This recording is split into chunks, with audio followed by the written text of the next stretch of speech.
काशी, मोक्ष की नगरी और महादेव का धाम, जहाँ कहते हैं समय भी ठहर जाता है और चारों तरफ हर हर महादेव की गूंज सुनाई देती है। ये सिर्फ एक शहर नहीं बल्कि महादेव की स्वयं नगरी है।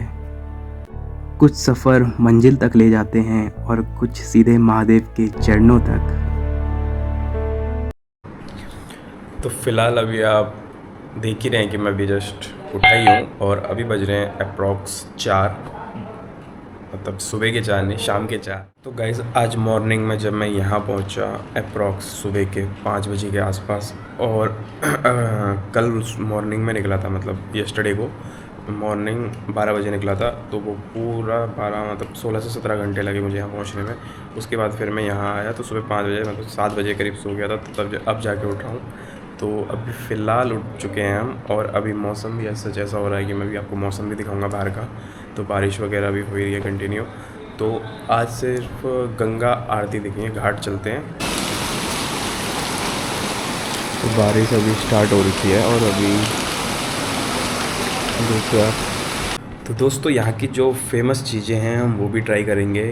फेमस चीज़ें में आपका जो खाने की चीज़ें हैं यहाँ, जो आपकी आइसक्रीम से रिलेटेड हो गई, बहुत सारी चीज़ें हैं, तो वो सारी चीज़ें हम यहाँ ट्राई करेंगे और सारी चीज़ों का एक्सपीरियंस मैं आपको बताऊंगा इस वीडियो में, और इस वीडियो में ही वो सारी चीज़ें आप देखेंगे। तो अभी फ़िलहाल चलते हैं, अभी बारिश हो रही है, अभी देखते हैं कुछ ऑर्डर करते हैं। मेरे मेन्यू कार्ड है फ़िलहाल, अभी ये वो चीज़ तो नहीं है, फ़िलहाल यहीं का ही है होटल का मेन्यू। तो कुछ मंगाते हैं, कुछ खाते हैं, भूख भी लग रही है।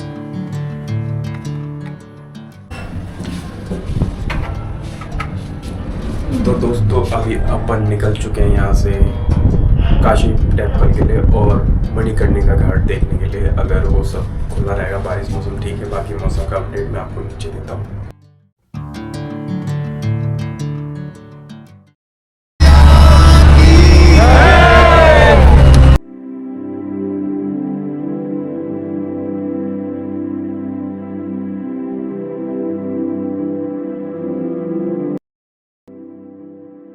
काशी सिर्फ एक शहर नहीं बल्कि आस्था, संस्कृति और मोक्ष का संगम है।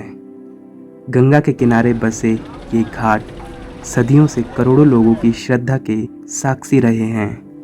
काशी की बाजार रंगों, खुशबुओं और आस्था का ऐसा संगम है जहां हर कदम पर कुछ नया देखने को मिलता है।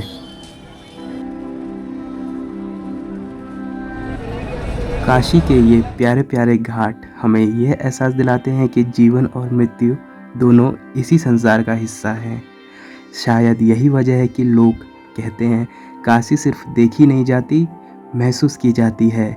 आइए इस पावन नगरी के घाटों की यात्रा शुरू करते हैं।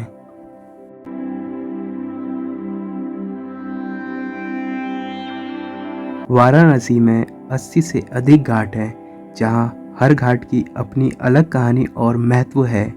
कहीं संतों ने तप किया, कहीं राजाओं ने घाटों का निर्माण कराया, तो कहीं आज भी हर शाम होने वाली गंगा आरती हजारों लोगों की भक्ति के साथ जुड़ी होती है।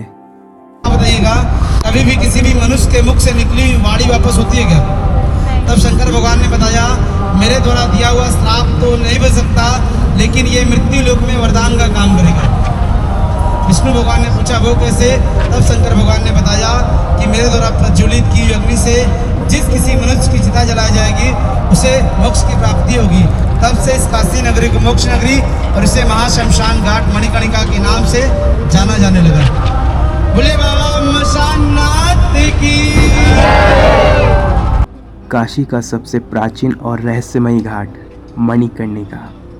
यह घाट सिर्फ एक स्थान नहीं बल्कि जीवन, मृत्यु और मोक्ष के दर्शन का प्रतीक है।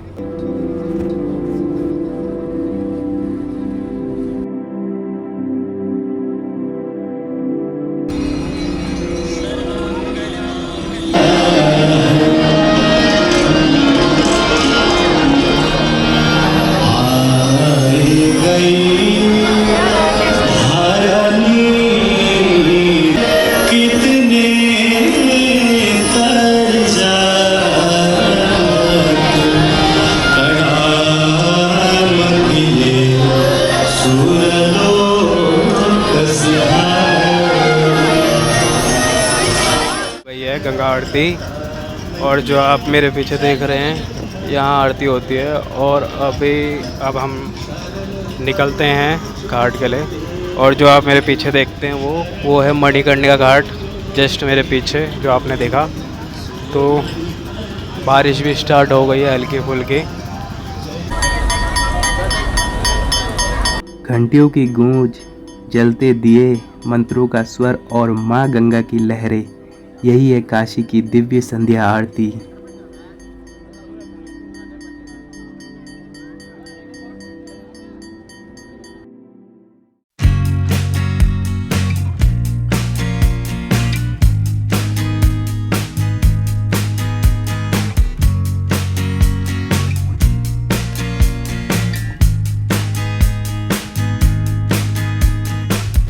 तो दोस्तों जो यहाँ की जो फेमस चीज़ें हैं वो हम ट्राई कर रहे हैं। तो फ़िलहाल अभी ये एक लस्सी है, इसके ऊपर कुछ डाला है।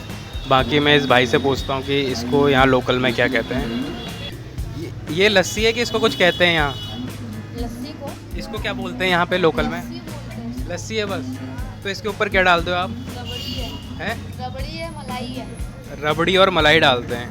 चलो ठीक है, टेस्ट करते हैं कैसी होती है। टेस्ट तो बढ़िया हो रहा है दोस्तों इसमें, और बढ़िया ही लस्सी हो रही है। हर जगह की अपनी अपनी स्पेशलिटी होती है, तो यहाँ की भी अपनी एक स्पेशलिटी है और बढ़िया हो रही है। जो अभी आप इस वीडियो में देख रहे हैं, जो आगे मंदिर है, इसमें जो लाइव चल रही है वो मंदिर के आप दर्शन कर सकते हैं। तो सत्तू बाटी चोखा, सत्तू बाटी है। अच्छा, जो घी में एकदम ऐसे बन के आती है। बताओ। नहीं, ये जो सत्तू बाटी है इसमें बहुत सारे मिश्रण अलग होते हैं। ये एक जैसे चपाती में एक स्पेशल रोटी होती है, वैसे बाटी में एक सत्तू बाटी एक स्पेशल होती है। और उसमें घी वगैरह लगा के सब अच्छे से आता है। अभी आप देखेंगे वो। तो चलिए फिर हम ट्राई करते हैं कि वो कैसा होता है। चलो, यहाँ का जो मेन्यू है वो इस तरीके का रहता है। हमारे वहाँ तो पता ही होगा आपको क्या करते हैं।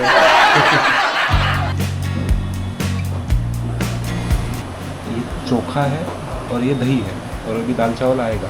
अच्छा, तो ये बाटी है, अभी हम इसको ट्राई करेंगे कैसा होता है। और ये क्या कहा था? सत्तू ना? चोखा और सत्तू। ये सत्तू बाटी है। अच्छा, सत्तू बाटी कहते हैं इसको। ठीक है।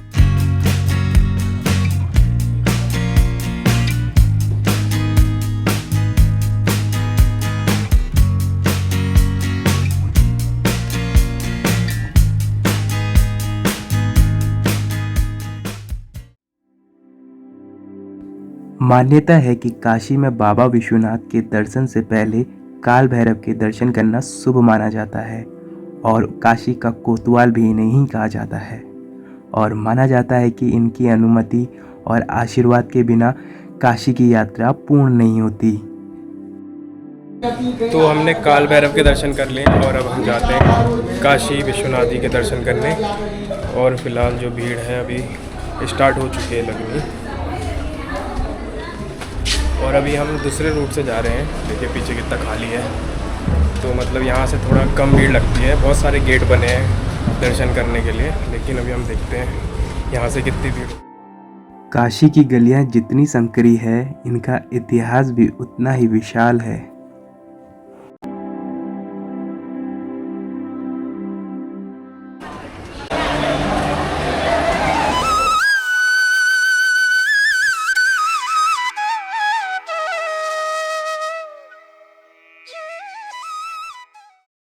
काशी विश्वनाथ मंदिर भगवान शिव के 12 ज्योतिर्लिंगों में से एक, जिसे हिंदू धर्म के सबसे पवित्र तीर्थों में गिना जाता है। मान्यता है कि भगवान शिव ने काशी को अपना स्थायी निवास बनाया, इसलिए इसे महादेव की नगरी भी कहा जाता है। सदियों के इतिहास में इस मंदिर को कई बार आक्रमणों का सामना करना पड़ा और इसे बार बार नष्ट किया गया, लेकिन हर बार श्रद्धा ने फिर से इसे खड़ा किया। आज करोड़ों श्रद्धालु बाबा विश्वनाथ के दर्शन के लिए काशी आते हैं, और उनके द्वारा की गई प्रार्थना भगवान शिव तक अवश्य पहुंचती है।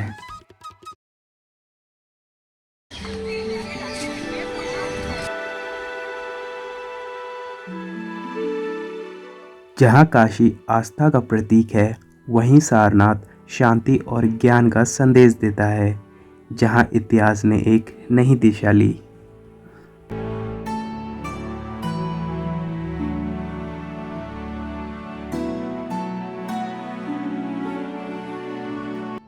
सामने देख रहे हैं ना, ये सारनाथ का मेन टेम्पल है। इस टेम्पल का नेम है मूलगंध कुटी विहार और इसको बनवाने वाले श्री अनागरिका धर्मपाल जी द्वारा इस टेम्पल को 1931 में बनाया गया है। और इस टेम्पल के अंदर आप जाएंगे, देखेंगे सामने भगवान बुद्ध की स्टेचू दिखेगी, जो कि गोल्डन कलर का पॉलिश किया गया है। जिस स्टेचू के नीचे अंडरग्राउंड बनाया गया है और उसी की बुद्धा के अवशेष को रखा हुआ है। अवशेष में बोन है, जिसको साल में एक बार दिखाया जाता है कार्तिक पूर्णिमा के दिन। जिस दिन बनारस में देव दीपावली पड़ता है ना, उस दिन बुद्धा के अवशेष को निकाल करके टेम्पल में रख दिया जाता है, जिससे कि बाहर की कंट्री से भी लोग आते हैं। मुस्लिम वियतनाम कंट्री से अत्यधिक लोग आते हैं। वे सभी लोग धर्म यात्रा निकालते हैं, कलश को लेकर के सारनाथ का राउंड लगाते हैं। और देखेंगे जो कि टेम्पल के अंदर आपको बुद्धा का लाइव पेंटिंग बना हुआ दिखेगा, जीवन से लेकर मृत्यु तक का। वो पेंटिंग 4 प्लेस का बना हुआ है, जो कि हमने आपको बताया, ठीक। और जैसा कि आप लोग इसमें दर्शन करके आइएगा, स्लीपर मत करिएगा। उसके बाद चलेंगे हम लोग इधर, क्योंकि इधर में बहुत ही वृक्ष आपको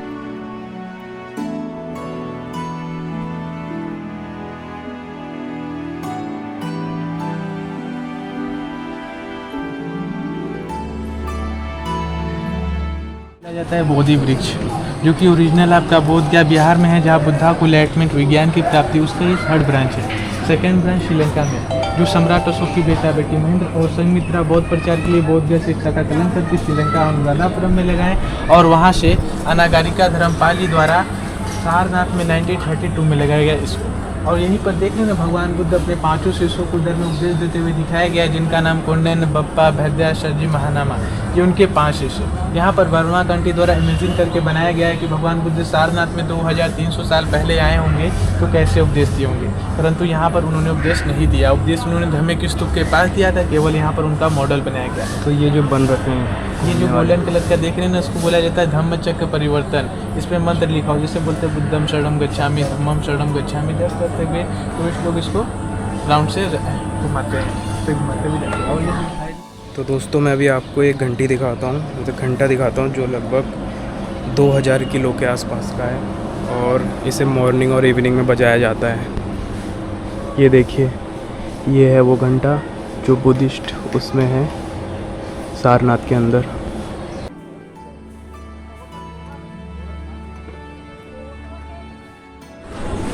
दोस्तों जो ये है, इसको क्या कहते हैं, धर्म चक्र परिवर्तन, जो मैं ये घुमा रहा हूँ, इसको बौद्धिस्ट में ये कहा गया है कि अगर हम इसको घुमाते हैं तो हमारी जो मनोकामना मांगते हैं वो पूरी होती है।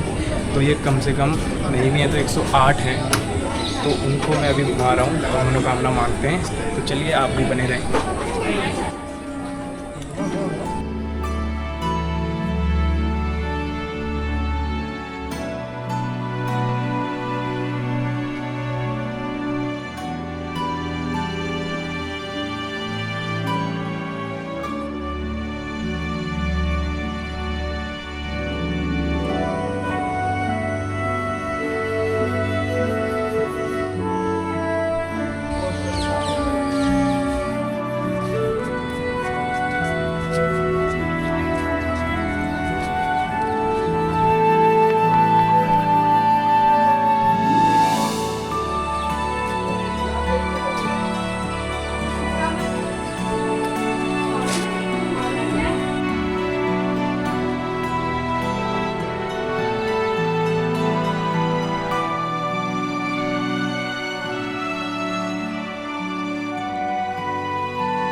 धामेक स्तूप सारनाथ की सबसे प्रसिद्ध और ऐतिहासिक धरोहर माना जाता है कि इसी स्थान पर भगवान बुद्ध ने ज्ञान की प्राप्ति के बाद अपने 5 शिष्य को पहला उपदेश दिया था। इस घटना को धर्म चक्र परिवर्तन कहा जाता है। यहीं से बौद्ध धर्म के प्रचार की शुरुआत हुई।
तो दोस्तों जो हमारा जो ये वाराणसी का है, तो अभी फ़िलहाल मैं नमो घाट में हूँ। तो हमारा जो ये टूर है वो कंप्लीट हो चुका है, मतलब वाराणसी काशी का। और अब हम जो कल अर्ली मॉर्निंग निकलूँगा मैं यहाँ से अयोध्या के लिए, तो अयोध्या का जो एपिसोड आएगा वो आपका अगले एपिसोड में आएगा। और बाकी मेरे साथ कृष्णा भाई हैं। हेलो। हाँ, तो इनको नॉलेज मुझसे बहुत ज़्यादा है, तो हम इनसे बात करवाते रहेंगे। ये भी हमारे साथ अयोध्या ही चल रहे हैं, तो इनसे हम कल वहीं मुलाकात करेंगे अयोध्या में। तो बाकी ये भाई हैं, पुणे से हैं, और पुणे में कहाँ से हो आप? मेन मुंबई से पुणे में रहते हैं ये। तो मैं पुणे से हूँ। मेन पुणे से मुंबई में रहते हैं भाई। तो इनसे ही मुलाकात हो गई है, हम अच्छे मतलब फ्रेंड वगैरह बन चुके हैं। तो अब ये आपको दिखेंगे जर्नी में, जब हम पुणे जाएंगे तो इनसे भी मिलेंगे। जरूर, बिल्कुल। हाँ, और कुछ कह रहे थे आप?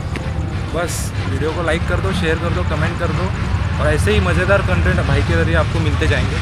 और आप भी वाराणसी आ रहे हो तो ये व्लॉग पूरा ज़रूर से देखना, तो आपको पूरा आइडिया हो जाएगा। हाँ, क्योंकि अभी जो नमो घाट फेज़ 2 है, यहाँ पे बहुत से कम लोग आते हैं, लोगों को पता नहीं है, सब काशी के बाद वापसी कर लेते हैं। तो आप ज़रूर आए। बाकी मैंने अभी माइक नहीं लगा रखा है, तो वॉइस उतनी अच्छी आएगी नहीं। तो चलिए बिना कुछ देरी के इस ब्लॉग को यहीं का समाप्त करते हैं। मिलते हैं अगले एपिसोड में।